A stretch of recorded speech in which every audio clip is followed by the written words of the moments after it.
YouTube channel NJ motive पर आपका हार्दिक अभिनंदन। पीछे सभी वीडियो को आपका प्यार देखकर हमारा दिल खुश हुआ और हमने तैयारी और अच्छे से की और आपके लिए सेकंड यूनिट विभिन्न संप्रेषण तकनीकों का शिक्षा में क्या उपयोग है लेकर आ चुके हैं। तो इस वीडियो को भी पूरा देखना है दोस्तों। और जो हमने पहले 3 वीडियो अपलोड कर दिए हैं उनमें बहुत मोस्ट क्वेश्चन है, उन वीडियो को पूरा देखें। खास तौर कर पहले वीडियो को अगर आप प्ले लिस्ट खोल कर देखते हो तो वहाँ पर आपको व्यवस्थित रूप से पूरा पाठ्यक्रम मिलेगा, उसको देखें और अपने दोस्तों को भी बताएं, शेयर करें। बस अब शुरू करते हैं हम अपने वीडियो के कंटेंट को। तो देखिए कौन कौन से प्रश्न हमने अपने वीडियो में शामिल किए हैं।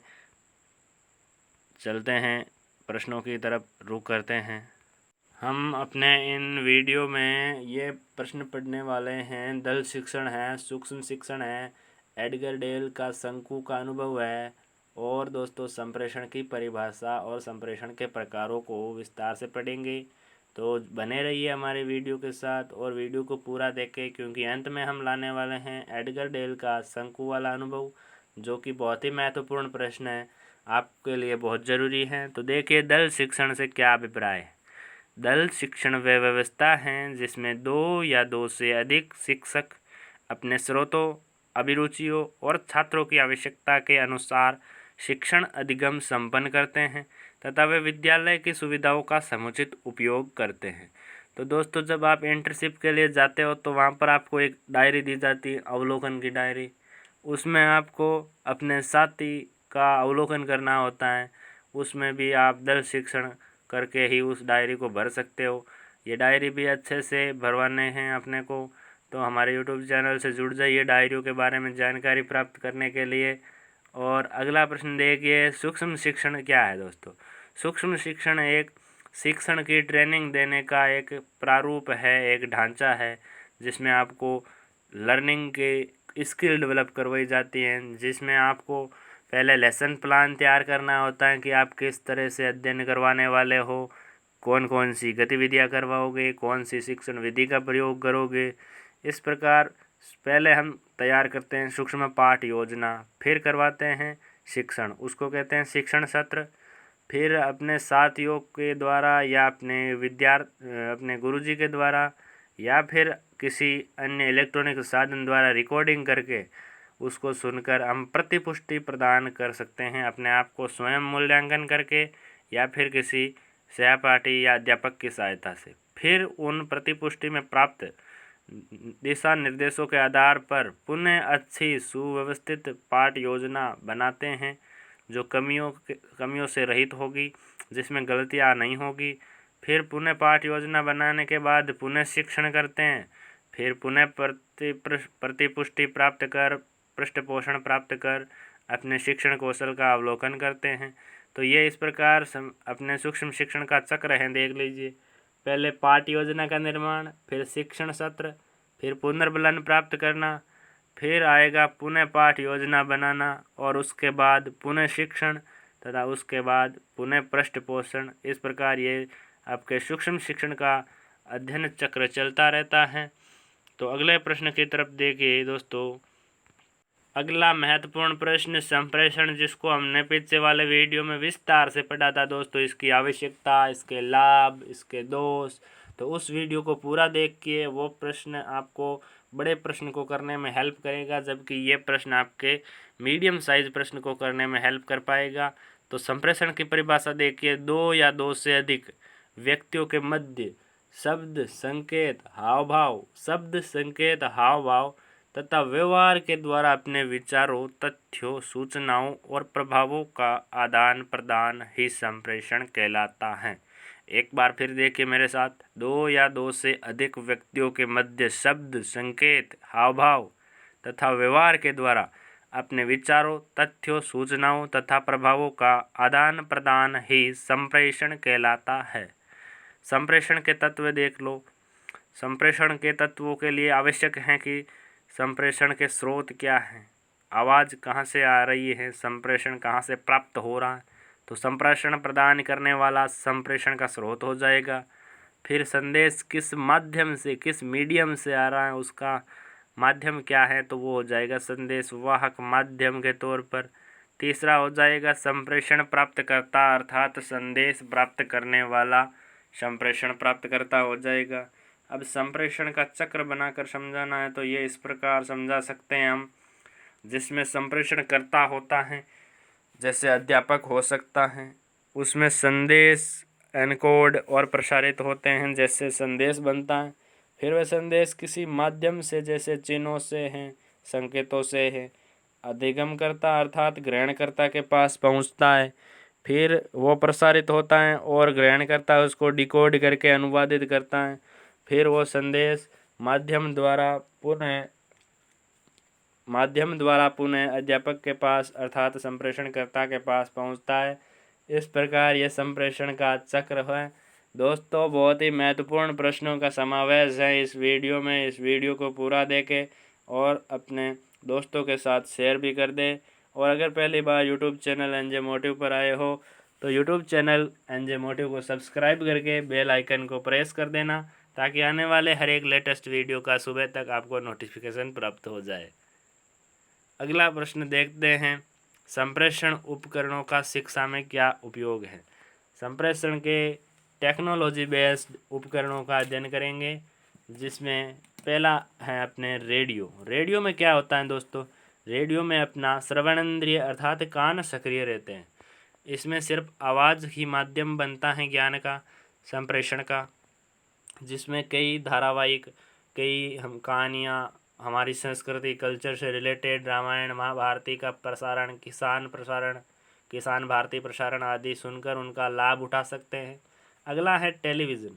टेलीविज़न भी शिक्षा में सहायक एक उपकरण है, जिसके द्वारा हमारे आँख और कान दोनों सक्रिय रहते हैं।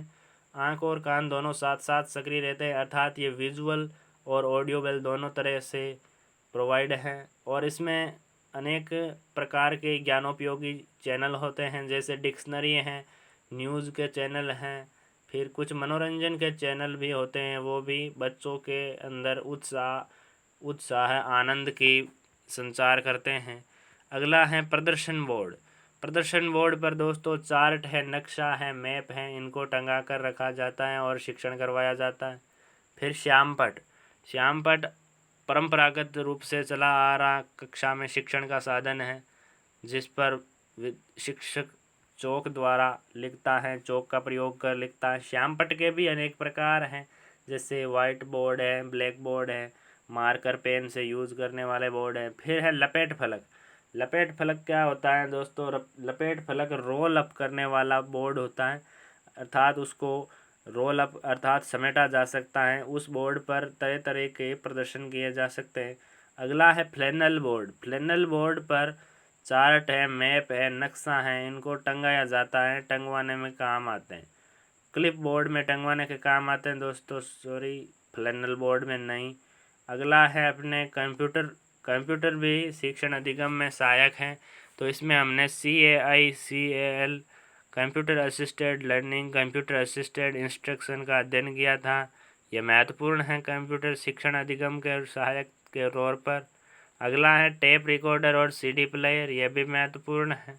अगला ओवरहेड प्रोजेक्टर, इसके बाद है डिजिटल कैमरा, उसके बाद मल्टीमीडिया प्रोजेक्टर। यह आज के आधुनिक युग में बहुत ही उपयोगी संसाधन उपकरण हैं, जिनके द्वारा अध्ययन को रुचिदायक, मनोरंजक और आनंददायी ढंग से पेश किया जाता है। अंतिम और लास्ट है मोबाइल। मोबाइल आजकल के लिए बहुत ही प्रचलित संसाधनों में से एक है, जिनमें बालक एक क्लिक पर बहुत सारी सूचनाएं प्राप्त कर सकता है। इन सभी संसाधनों में से मोबाइल ऐसा संसाधन है जिनका दुरुपयोग और सदुपयोग दोनों होता है दोस्तों। तो हमें कोशिश करनी होगी बालकों को ये बताने की, ये जागृत करने की कि वो सदुपयोग ही करे बालक मोबाइल का, गेमिंग है इनमें प्रयोग ना करे। ये हो गए अपने संप्रेषण के उपकरण, संप्रेषण उपकरणों का शिक्षा में उपयोग। इसके आधार पर आप बड़ा प्रश्न हल कर सकते हो बड़े आसानी से। अब है very very important question, Edgar Dale का अनुभव शंकु। एडगर डेल ने शिक्षण में कुछ ऐसे आधार तय किए हैं, जिनके आधार पर बालक के ग्रहण करने की क्षमता, किन आधार पर बढ़ती हैं, किस आधार पर घटती हैं, इस आधार पर उसने शंकु का निर्माण किया है। आप चित्र में देख सकते होंगे स्क्रीन पर, मैंने जूम इन कर दिया है, आपको शंकु नज़र आ रहा होगा। अब देखते हैं इसका प्रत्येक पॉइंट, जिसमें ये एडगर डेल बताता है जैसे जैसे शंकु के आधार की तरफ बढ़ते हैं बालक के ग्रहण करने की क्षमता बढ़ती है। ऊपर की तरफ जाते हैं वैसे वैसे शंकु का आकार संकड़ा होता है, उसी प्रकार बालक के ग्रहण करने की क्षमता कम होती जाती है। तो ऊपर से शुरू करते हैं हम।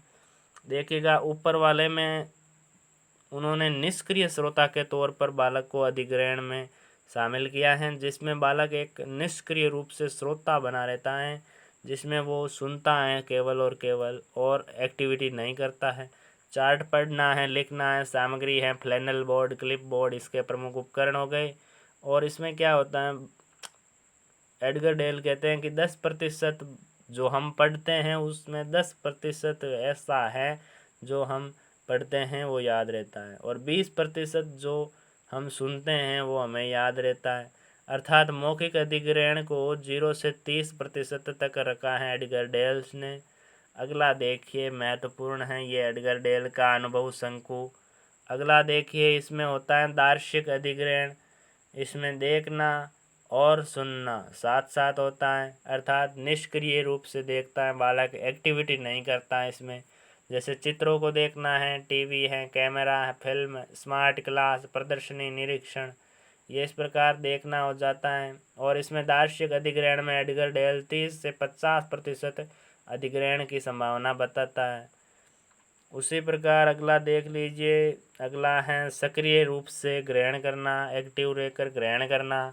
इसमें एडगर डेल के अनुसार 70% जो वे बोलते हैं तथा करते हैं ग्रहण करते हैं, अर्थात इसमें सक्रिय ग्रहण करना बताया गया है, ये भी करके सीखने में शामिल हैं। तो अगला देखिए आधार है शंकु का, जो वहाँ पर बालक पूर्णतः अच्छे से अधिग्रहण कर पाता है, अच्छे से अधिगम अनुभव प्राप्त करता है। इसमें साधन है प्रत्यक्ष अनुभव का अनुकरण करना, शैक्षिक भ्रमण करना, वास्तविक वस्तुओं का प्रयोग करके देखना, तय करना, निष्कर्ष निकालना, फिर क्षेत्रीय भ्रमण है। इसमें बालक क्या करता है, स्वयं करके सीखता है, और एडगर डेल के अनुसार करके सीखने में अधिगम होता है वो सर्वोत्कृष्ट होता है, अर्थात 70 से 90% तक अधिग्रहण कर पाता है बालक जो पढ़ता है वो। अगर वो करके सीखता है स्वयं तो सीखने की प्रतिशतता 70 से 90% तक चांस होते हैं। तो दोस्तों ये था एडगर डेल का अनुभव शंकु, जो बालक के अधिगम अधिग्रहण से संबंधित था। तो ये वेरी इंपॉर्टेंट क्वेश्चन है दोस्तों। वीडियो पूरा देखने के लिए आपका तहे दिल से हार्दिक आभार, और इसी प्रकार आप हमारे चैनल से जुड़े रहिए, आपको निश्चित मात्रा में लाभ की प्राप्ति होगी, अच्छे से एग्ज़ाम दे पाओगे और अच्छे से सफलता हासिल होगी। और इसी प्रकार हमारे चैनल के साथ बने रहे और दोस्तों के साथ शेयर करें, वीडियो को लाइक करें। और एक बार विनम्र निवेदन करना चाहूँगा कि पीछे हमने आईसीटी से रिलेटेड जो भी वीडियो अपलोड किए हैं उनमें से पहला वीडियो वेरी इंपॉर्टेंट है, तो हमारे चैनल की प्ले लिस्ट खोलकर वहाँ से पहला वीडियो ज़रूर देखें, क्योंकि उसमें से आपके शॉर्ट क्वेश्चन बहुत ज़्यादा आने वाले हैं। तो वीडियो देखने के लिए फिर से धन्यवाद। जय हिंद, जय भारत।